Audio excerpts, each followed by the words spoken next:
جاشەکانی کوردستان جەلالیەکان بوون یاخود نەیارەکانی بارزانی.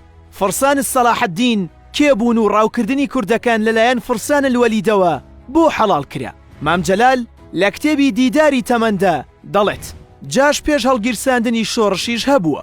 حکومەتی عێراق کۆمەڵێک دوژمنی بارزانی چەکدار کردبوو، حکومەت بڵاوی کردەوە کە مەلا موستەفا یاخیە و دژی جمهوریەتە.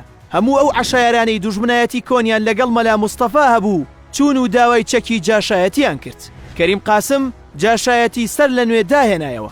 ئەو خۆی تەجروبەی هەبوو لەو بوارەدا. کەریم لە سەرەتادا بەوە دەستی پێکرد کە هەموو ئەو عەشایەرانەی کە کۆنە دوژمنی بارزانی بوون هەموویانی کۆ کردەوە. بۆ نمونە لە سلێمانی مەحموود فەقێ محەممەد یەکەم کەس بوو کە جاشی کۆ کردەوە.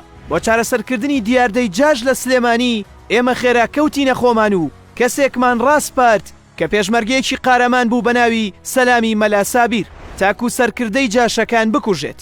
بە کوشتنی مەحموود فەقێ محەممەد کەمێک جاشایەتی لە ناوچەی سلێمانی کببوویەوە و کەمی کرد. بەڵام لە ناوچەکانی تر جاشایەتی سەری هەڵدایەوە و شوێن کەوتووی زۆر بوو و زۆر کەس دەستی کرد بە جاشایەتی بە تایبەتی عەشایەرەکانی دوژمنی مەلا موستەفا هەزارانیان لێبوو بە جاش. دیاردەی جاش دوای هاتنی بەعسیەکان پەرەی سەند و ناویان لێنا فرسان سەلاح الدین. بەعسیەکان زۆر عەشایەری عەرەبیان لە کوردستان و ناوچەکانی تر نیشتەجێ کردن.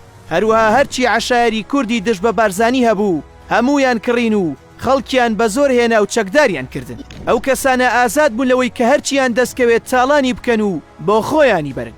زۆر کەس بە تایبەتی عەرەبە عەشایەرەکان بۆ تاڵانی ئاهاتنە کوردستان.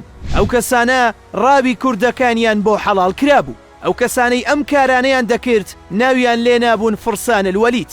ئەوە ڕوونە کە هۆی سەرەکی سەرهەڵدانی جاش ناکۆکی نێوان بارزانی و ئەو عەشایەرانە بوو کە نەیاری ئەو بوون.